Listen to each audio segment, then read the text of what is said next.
Good morning standard 5 students. Today in this class we will discuss about the first aid for nosebleeds, fracture and sprains. So let us see about this all in this video.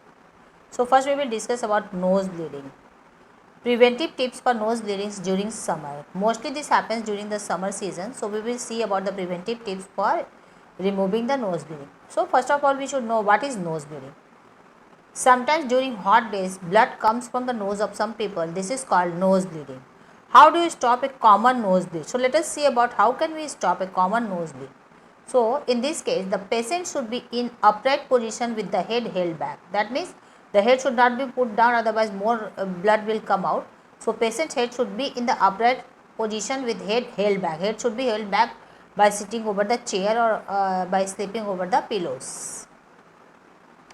The nose should be pinched with the thumb and index finger carefully till the bleeding stops. You can see in this picture it is shown that nose is pinched with the help of the thumb and the index finger so that the bleeding can stop.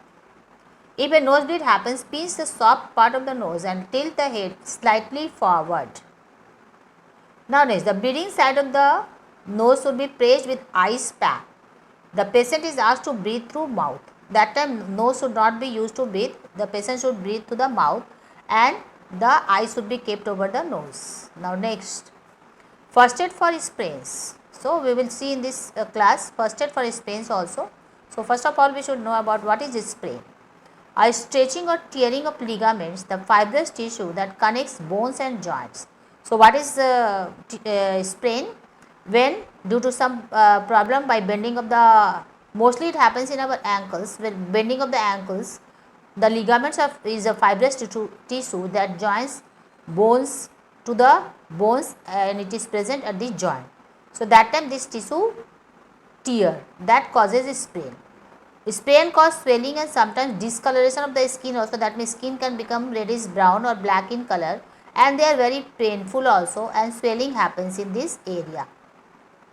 So for any sprain, Rice principle is applied. So let us see what is Rice principle. You can see in this picture, the leg should be, if you have a problem in your leg, then you should keep your leg elevated position and we will follow the Rice principle. So first of all see the Rice, what is this Rice principle? So in this Rice principle you will see, if a person is going and by accidentally the leg is bent over the some thing that is fallen on the way. So rise it. R for rest, I for ice, C for compression and E for elevation. So first of all we should give the rest to the injured area. You can see in the picture it is shown. After that ice should be put in the swelling area where the swelling happens, and then we should compress with the cloth. The area should be compressed with tying with the cloth and elevate the area. That means the area should be kept elevated. Next we will see the other. Now we will see first aid for fracture. What is a fracture? We should know first. A complete or partial break in the bone is called fracture. You can see in this picture the fracture part is shown. If a bone can completely break or partial break in the bone happens, then it is called as fracture. So let us see what is the treatment for fracture. When a person suffers a fracture, he is in great pain. If any part of the bone is get broken, then it is, or cracked, then the person is in great pain. Right kind of first aid needs to be given to the patient. So first of all, keep the patient calm and comfortable and send for the doctor. Immediately the person should be sent for the doctor by keeping calm, and the person should not get panic. Now let us see, do not move the affected part under any condition. The affected part should be given rest and it should not be moved in any condition, otherwise the condition can become worse. Now give support to the broken bone by applying a splint if the fracture is in the leg.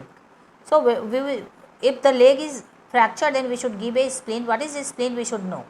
A strip of rigid material used for supporting and immobilizing a broken bone. That means a rigid support, hard support should be there, so that the part of the bone where fracture happens, it should not be mobile. That means it should not move. When it has been splint set, after setting it, it should not be moved. A splint can be made by anything solid and hard such as board and thermoplastic. You can see in this picture how a splint is used, and after that it is tied over with the bandage so that it cannot move the broken part. Now sling. What is a sling? A sling made from a triangular piece of cloth can be used for support if the fracture is in the arm. So in case of arm fracture, we give a sling. You can see what is a sling. A sling is a bandage passing over the shoulder to support an injured upper limb. So if it is used a sling, then our arms will not move, it will remain in immobile position. That's why a sling is very important in case of arm fracture. How to use a splint, you can see in this picture. So if forearm fracture is there, then how to use? In this case, you can see the person's hand should be checked. You can see the doctor is checking first the pulse rate, it is going on circulation properly or not, and about the numbness of the hand should be also checked. After that, a hard substance, rigid material should be taken, and with this it is given support to the fractured part of the arm, and over it the bandage should be wrapped so that this part cannot move after using the splint. So this is the use of splint, so that the hand in which after bandaging so tightly it is bandaged, so it must be checked that blood circulation is going on properly and the person showing sensation or not. After this it should be shown sensation also. Now next we will see about the next part of the splint use you have understood. So thank you students, all of you. We will meet again in the next class. Thank you.